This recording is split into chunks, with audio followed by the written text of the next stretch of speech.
welcome to Don't Filter Feelings. If you've listened to this podcast before, then welcome back. And if this is the first time you've had us in your ears, then hello. I'm Lauren Layfield, and on this podcast, we have conversations about the issues that matter with people who have stories to share. And this episode is all about surrogacy. And I'm with Kieron Richardson, Hyland and Sarah Jones. Carl and Sarah, welcome to Don't Filter Feelings, and Kieron, welcome back to Don't Filter Feelings. And we're currently sat in the Lomax's living room set at Hollyoaks. Kieron, we had you on just recently talking about something completely different, and when we spoke to you then, you'd had a rubbish few days. I've had a good few days this time. Yeah. Tell us what you've been up to. What have I been up to? I've had some time with my little kids who are obsessed with aeroplanes, so I've been going to little viewing places. Apparently you go to the airport and next to the runway you can watch the planes take off, and there's bouncy castles and you can have food, so we've done that. We had a nice time they're like doing aviation nerds. Yeah. That's really cute. I'm an aviation nerd though as well. I can actually tell the sound you? when a plane flies past if it's a Boeing or an Airbus. Can't I, Carl? It's actually true. You can do that. It's one of Kieron's and finer Carl, talents. you chose to be with somebody who knows that kind of stuff. We met on the runway. So hang on, what's the difference between the sounds? I can't describe it. Come on, do impressions. What's the Airbus? Do the Airbus. It's more like do the Airbus. The Airbus sounds more motory, like it's like a wind-up turbine thing. I know planes aren't wound up by a turbine thing. Let's hope not. It's a completely different sound. And they've got a different nose on the front as well, haven't they? Boeings have got more of a triangle nose. But this isn't a podcast about aeroplanes. It's about something more serious. I wish it was. Carl, we always ask people how they're feeling before the podcast starts. How are you feeling today? I'm a podcast virgin, so this is my first time, but I'm feeling good. Exciting stuff. Right, we are here to talk about surrogacy because you've been through that process. Mm-hmm. Can you take us back all the way to the beginning about when you first decided that was something you wanted to do?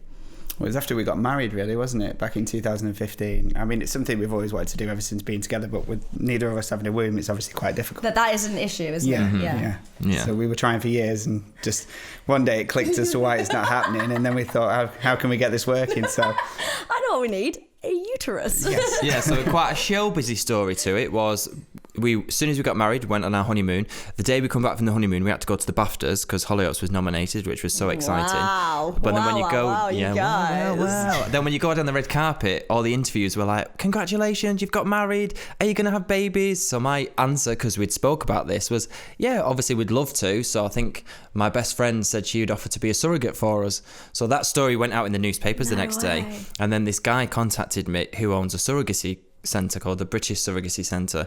He told us about it and explained what we would have to do if that's the process we wanted to go down, and then we did, and then he sorted it all out, and it's a very difficult journey and it took a long time, but now we've got twins from it. Oh, that is so cute. Sarah, quickly just first, how are you feeling today? It's something we always ask our guests who come on the podcast.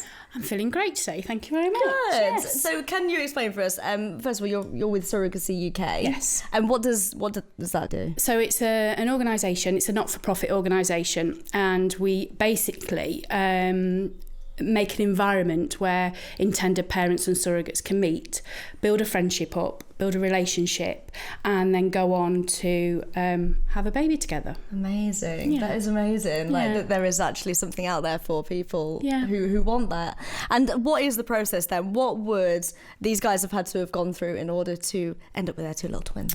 A lot of paperwork, a lot of blood tests, and basically even the match bit at the beginning, like if we had to, like, our surrogate that we chose and her husband, it was like it was just not just us, but her husband was involved, because it's quite a big thing for that family to go through, and if they didn't like us, then it wouldn't go through. We'd have to find somebody else. So there's lots of meets, like Sarah just said, where we had to just get to know each other and see if we wanted to go through this process together. So you found your match, and now you have to go to the clinic and start the process. Officially. Yes. How does that all work? So before that, there's lots of tests and blood tests and matches for this and matches for that, and we did all that process. Then we were all good to go, and then it's time to do the more scientific thing, which there's this thing called ICSI, where they basically get the semen and they inject it into the egg, so it's definitely gone in there, and then you have to wait a couple of days and see if the embryo is it's a blastocyst. Have I got that right? Yeah, so basically once fertilisation happens, it then obviously goes through a 5-day process. So from the egg just being, or the initial you can implant cell. on day 1, day 2, not day 3, Oh my or day God. 5. Have I got that right? Day 5. Day yeah, 5. We did it on usually. day 5, and they can see how out of the blastocysts which ones are going to be viable.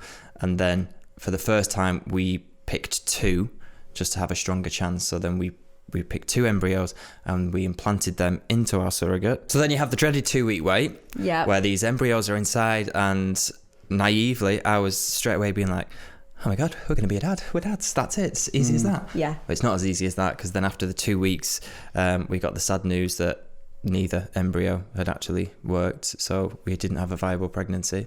So and that's a quite common thing, as I understand it. Yeah. And up to that point, it was very expensive. So, and you get nothing at the end of it, just heartbreak. So there was a lot of that money that tears you and pay sadness. originally, that's for that kind of one shot at that point. Give that a go, and then after that, it doesn't take. And then that's it. Then You're you're just back to square one. Wow.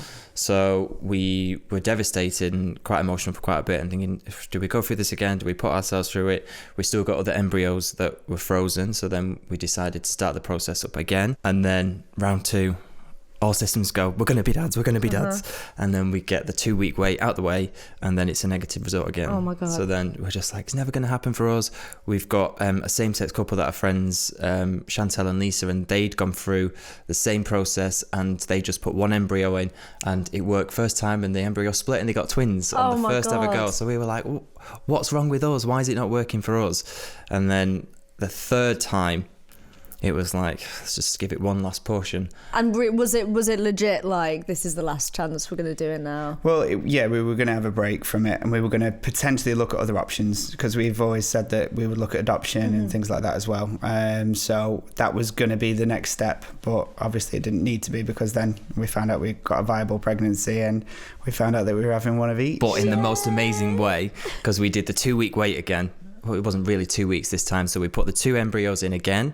And Can I just say your hand gesture there was really quite something. If you get to watch that on YouTube, it's worth a little look. We put 2 more embryos back into our lovely surrogate, and then we were supposed to wait the 2 weeks, and she rang us saying, I know it's not been 2 weeks, but I just have a feeling, I don't know if it's a woman's intuition or whatever. She was like, I'm going to FaceTime you.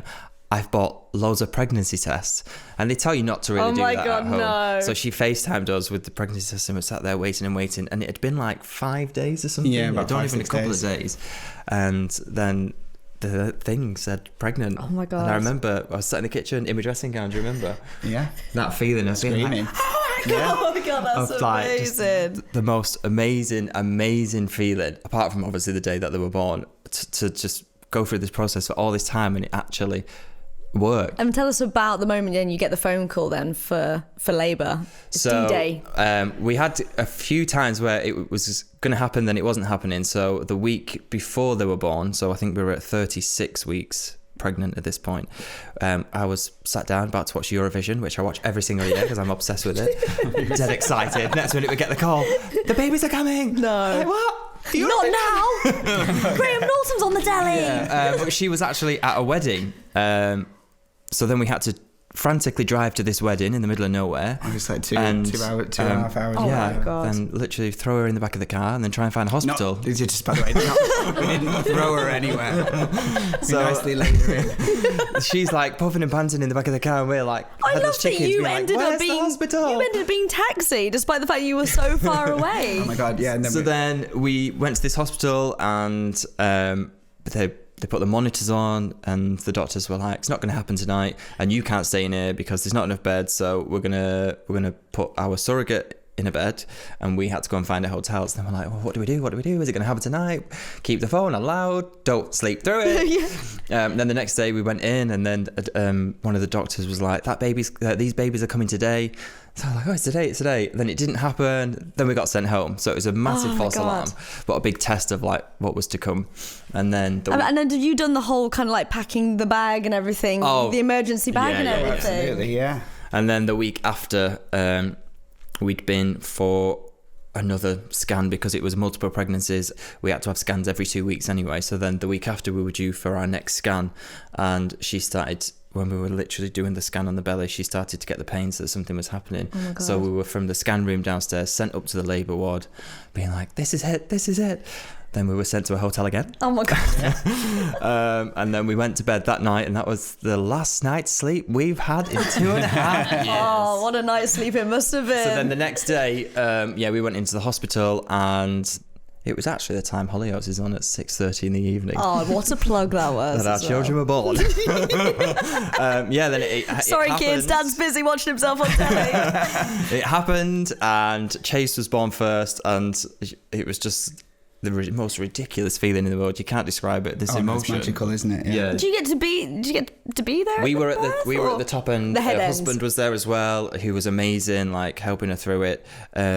But she was like a warrior, and we just stood there in awe, being like, and then there's that moment where you have to cut the umbilical cord, and it's just magical. Oh, yeah, and we got to What do does that feel like?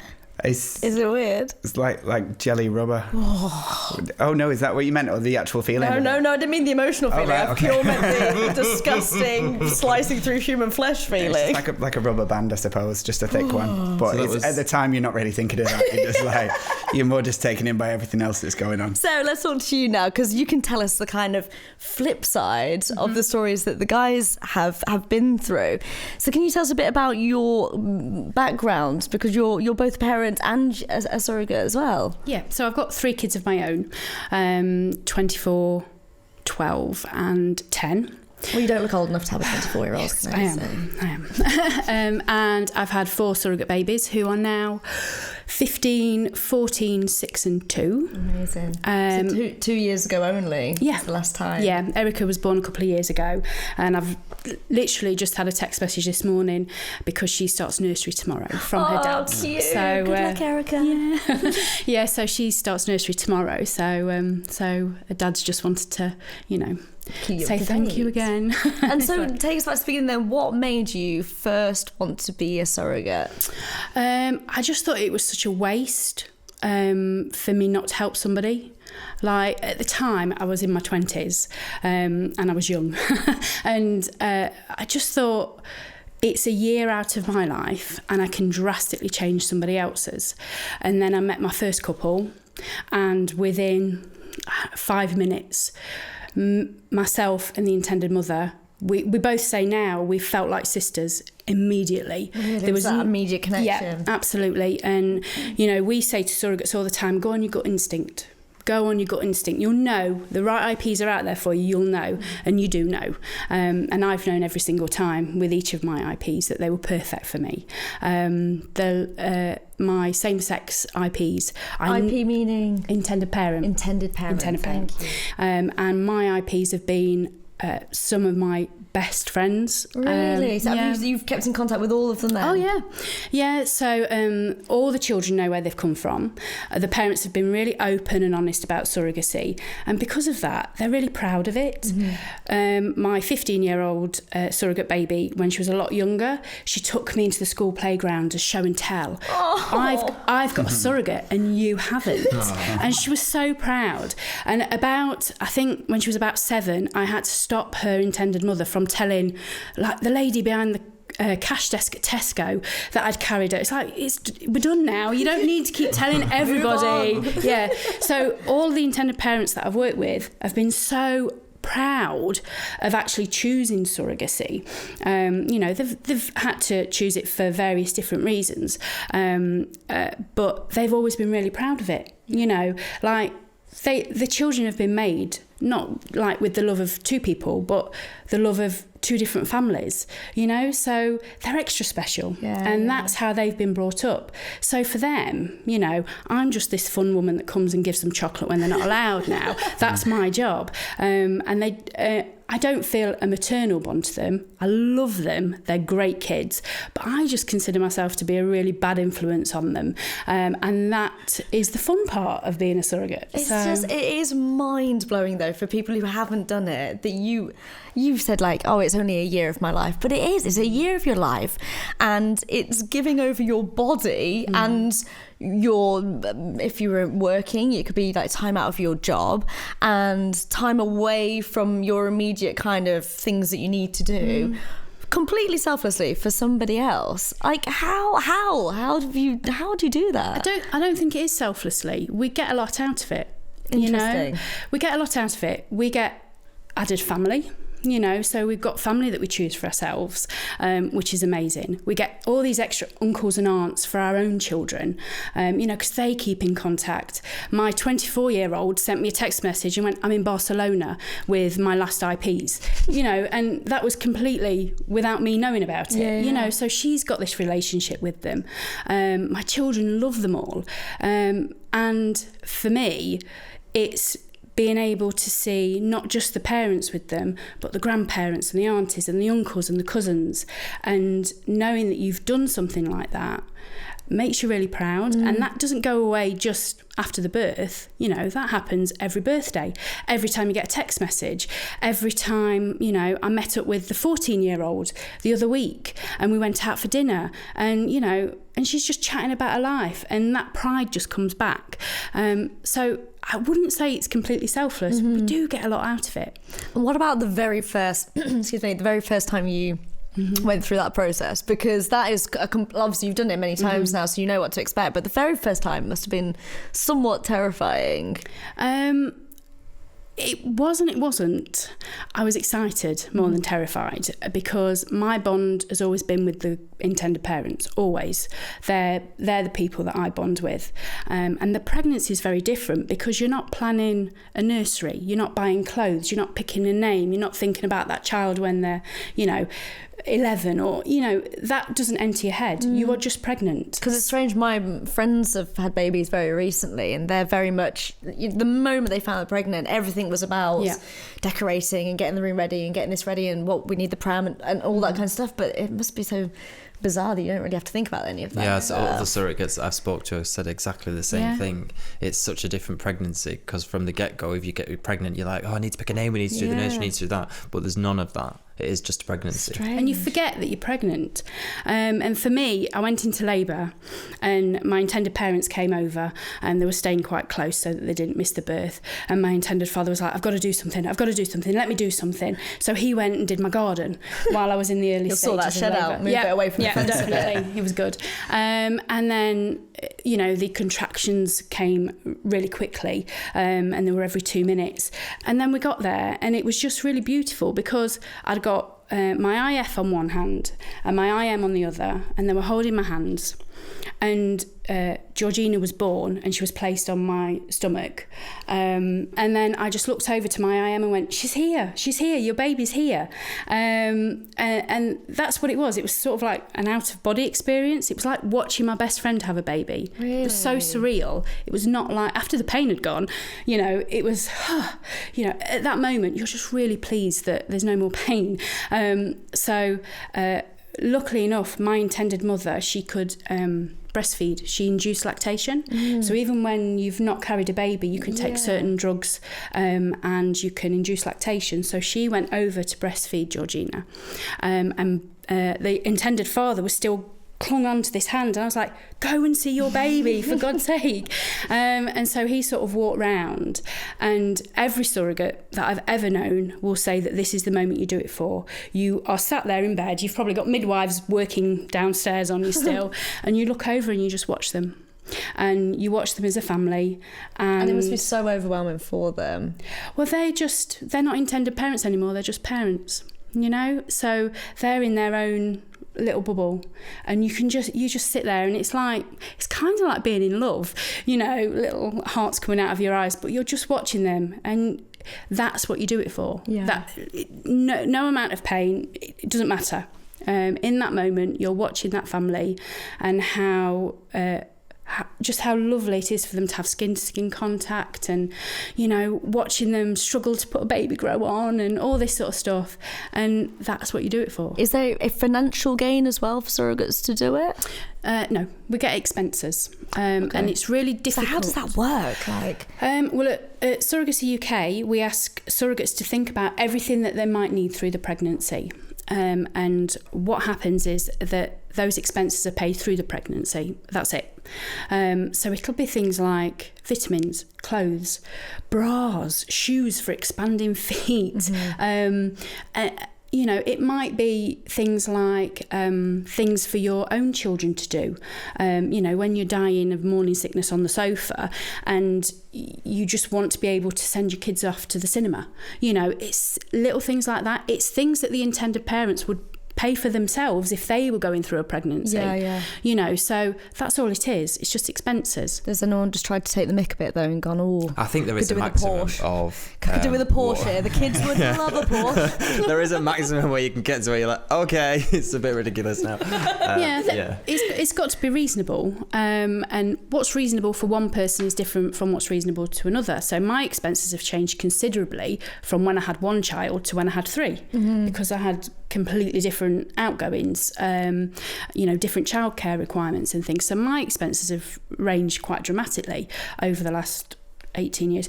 You know, so, but if it's what that surrogate needs, and she wouldn't have had that expense had she not been pregnant, then that's a reasonable expense. It's just sort of dealt with at the beginning. It's a necessary evil that has to be done. Yeah. And surrogates don't want to take advantage of How did you guys feel about that? It like we said, it's a peculiar arrangement. We went into it knowing like it is going to cost something to do this. Like you can't expect somebody to just like even taking the time off work towards the end of it. Like they're going to be out of work. Yeah. Can't just live for free. That's the thing. If you were in a relationship and that was happening anyway, one of you would be taking the time out of work. You would be incurring costs where you're not earning money. So, like, you have to, as a couple that's going into this, be aware that you will. The surrogacy centre that we used was exactly the same. Yeah. The discussion was at the beginning, and we worked out what things might cost for again family days out or food and stuff like that. And we were saying earlier, you've got kids. How do they feel about the fact that their mum is kind of like a mum extra to some other children as well?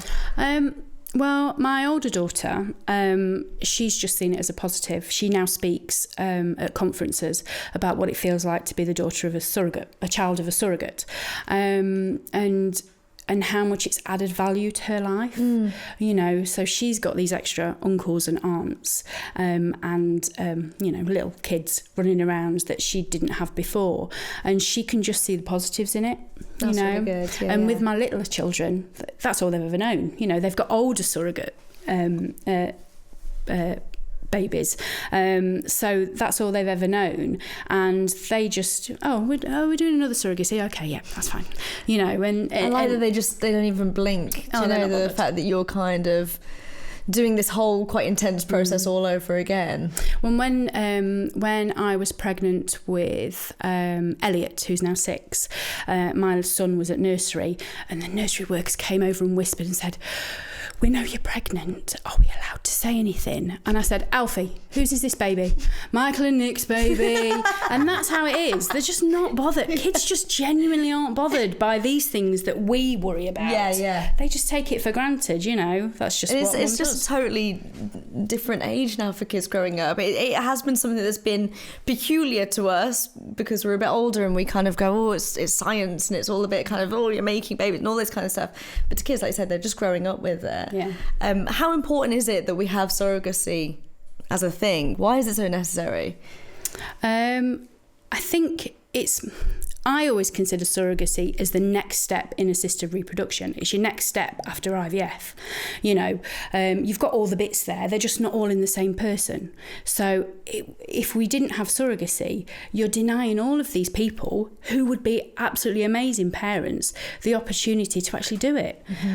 So for me, it's just the way that it's grown, it is amazing to me. And the fact that there are so many more surrogates coming forward, and it's seen in a positive light, and like stories like yours are really helpful in getting surrogates to come forward, because we still get questions like, is it legal? You know, Yeah. And so things like this really, really help to bring in surrogates. And when I first started, there was like 4 of us. Now I'm a group of 150. Really? Was it that little? Yeah. Wow. So surrogacy is important. Otherwise, you're discriminating against parents that can't have children. Finally, what would you say to anybody who is thinking, I would love to do that? If you are a potential surrogate, talk to surrogates. You know, they're out there, but just do it safely. You know, talk to other surrogates, get their opinion, take your time. You know, surrogacy is always going to be there. You know, I'm 42 and I'm starting on my 5th journey. You know, so surrogacy is always going to be there. Take your time, talk to your family about it, talk to your kids, get them involved, get your partner involved. And if anyone does do it, what will they gain from it? They'll just gain, it changes your life. It makes you think about things so differently. It makes you don't take your own kids for granted, for a start off. All the intended parents want is what you've got. They just want to be able to have a child that they can love and they can raise, and to hear them being called mum or dad, you know? Nice. Yeah. You think it's impossible sometimes, and I think when we first started going through the process, we just thought that from point A to B was so far. Can we actually get through it? And now we've got through it, and you actually realise that there are avenues to go down, there are organisations that you can go and speak to. So yeah, just sort of do a bit of research on it, but yeah, definitely don't give up either. And life will never be the same, and you'll never sleep again. No. Well, Kieron, Carl and Sarah, thank you so much for joining us and not filtering your feelings. If you want more Don't Filter Feelings, you can search the hashtag or check out Hollyoaks on your social feeds. And if you've been affected by anything you've heard on this podcast or seen on Hollyoaks, then there's help and support over at channel4.com/support. I hope you've enjoyed the podcast. Please, please, please leave us a rating and review the episode wherever it is you listen.